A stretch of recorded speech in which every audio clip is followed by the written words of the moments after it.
JPO long live Jai बर' Harini Jai बर' Harini दिनैनि सुबुं गौमानि जों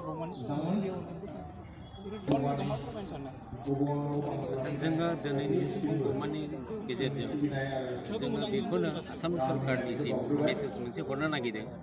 मानोना होनब्ला जोंहा खौसेथि बर' सुबुं आफादा जोङो बिटिसिनि बाहेराव गं 21 जोङो डिस्ट्रिक्ट कमिटि दङ डिस्ट्रिक्ट कमिटिनि गेजेराव जोङो 10 लाखनिख्रुइबो बांसिन बर' कसारिफोर दङ बे बिटिसि दाखांनायनि उनाव बा बिएसि दाखांनायनि उनाव जोङो बिटिसिनि बाहेरनि बे बर'फ्रा जेसेबांनाखि राजनैतिक अधिकार बेखौ जोङो डिप्राइभ जागासिनो दङ दा बेनिखायनो जोंहा मेन थांखियानो जाहैबाय जे बिटिसिनि बाहेरायाव थानाय गोग्लैसोना थानाय बर' रायजो राजाफोरनिफ्राय बर' रायजो राजाफोरनि थाखाय बर' कसारि अट'नमास काउन्सिल दानाय लोगोसे मोन 8 जोंहा दाबि दङ हा हुनि जेंना दङ फरायसालिनि जेंना दङ कार्बि आंलंनि एसटि हिल स्टेटास बर'फोरनो होनायनि दङ माखासे जोंहा 8 गासै जोङो 9 माखासे सार्टिफिकेट डिमान्ड दङ बेखौ लानानै जोङो दिनै गरसुक गुवाहाटी गरसुक बाथौफुख्रि आरो बड' साहित्य सभा कमप्लेक्सआव बे मास रेलिखौ जों खालामनाय जादों आरो बेनि गेजेरजोंनो जोङो आसाम सरकारनिसिम जोङो मेसेज हरनो नागिरदों जे बाथ्राया जाहैदों मा थांनाय कंग्रेस गभर्नमेन्टनि दिनाव 2016 नि 1 जानुवारियाव तरुण गगैनि दिनाव डिक्लेयार खालामदोंमोन आरो 28 फेब्रुवारियाव केबिनेट डिसिसन लानानै जोंनि बर' कसारि अट'नमास काउन्सिलखौ दानायनि पर्याय दंमोन नाथाय दुखुनांथाव बाथ्रा 4 मार्चआव 4 मार्चआव अभारटेकिं जानो गोनांमोन बे जाफुङाखिसै अभारटेकिंआव आसाम एसेम्बलि 2016 नि नटिफिकेसन होनायनि जाहोनाव जोङो दानो हायाखिसै आरो दा गोदान सरकारा जोंनो खोथा होबाय थादोंमोन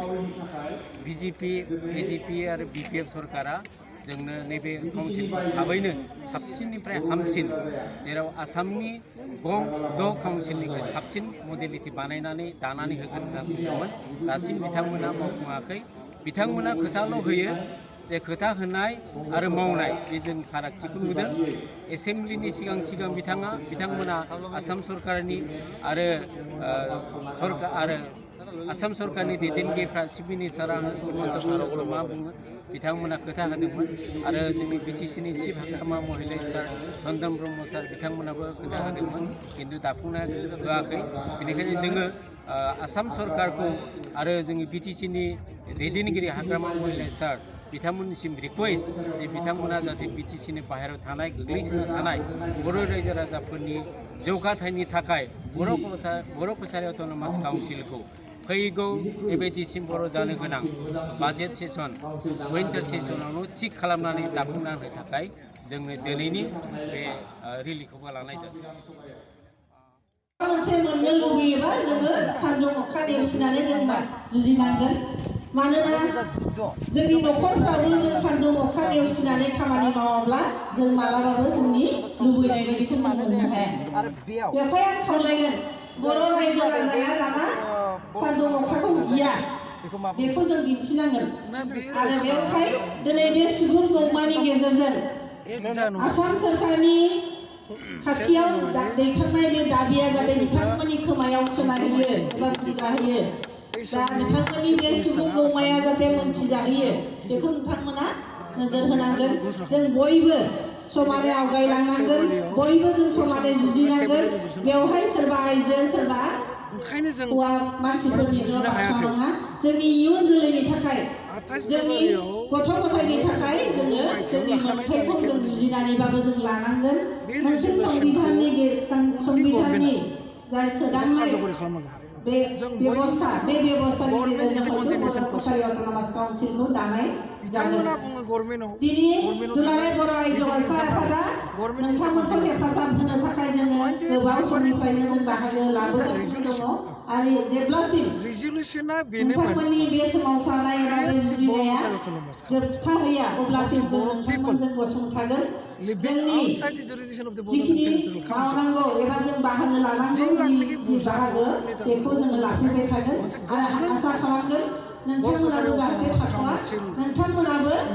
जिरायालासेनो जुजिबाय थानो हायो बेनि थाखाय इसोरा नोंथांमोननो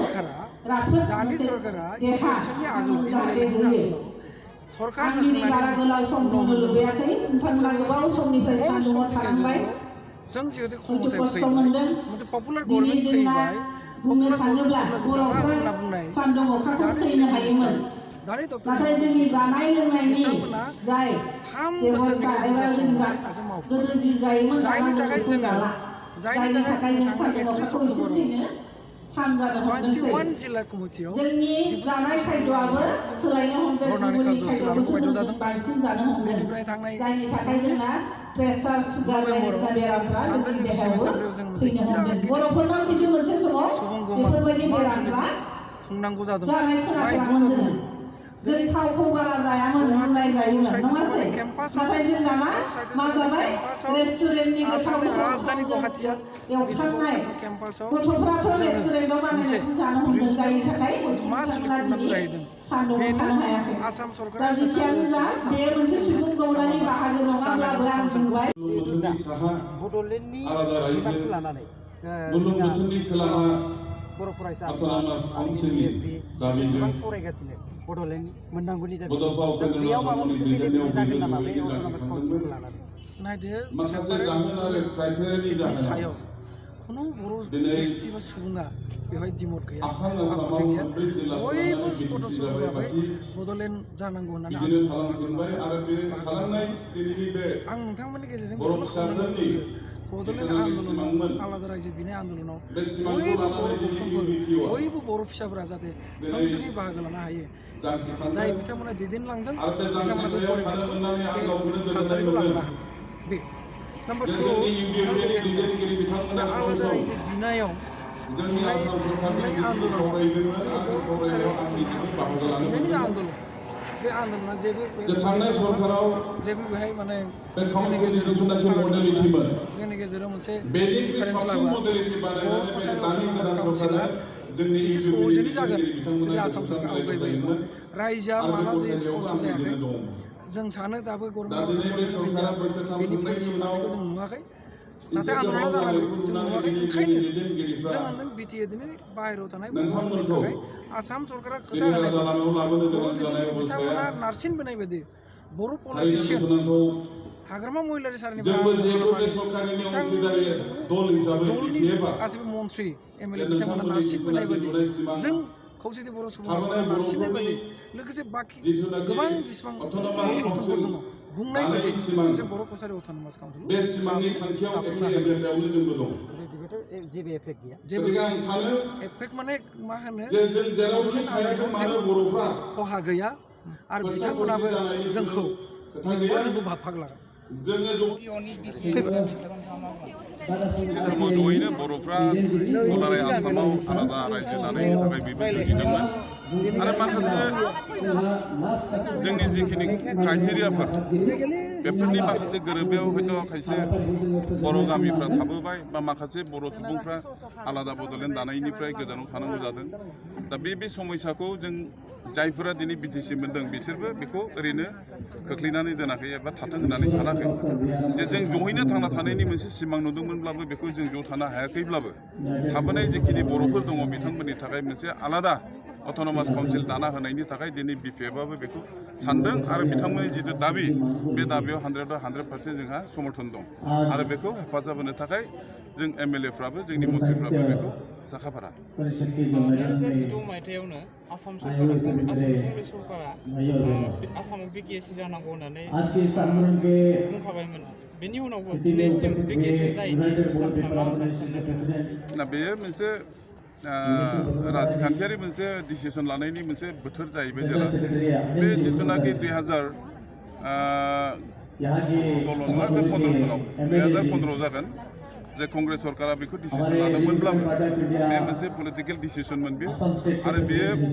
फैनायनि उनाव बे जिहेतु डिसिसनब्लाबो बेखौ एक्जिकिउट खालामनो हायाखै दा खिन्थु बे सरकारा गावसोर गैयि जानायनि उनाव बा कंग्रेस सरकार गैयैनि उनाव दा गोदान बिजेपि सरकार फैनायनि उनाव बे एखे जि काउन्सिल बे काउन्सिलखौनो बेनिख्रुइ साबसिन मडेलिटि बानायनानै दानि जोंनि इउपिपिनि लिडारफ्रा दानि बिजेपि गभर्नमेन्टनो बेखौ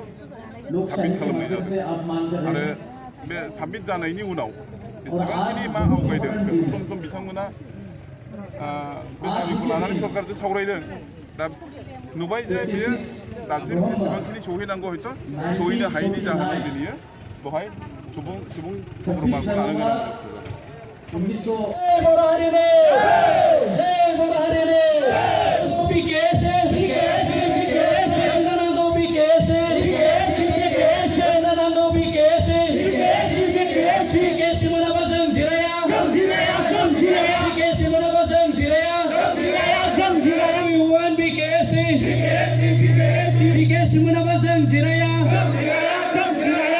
Menapa zeng ziraya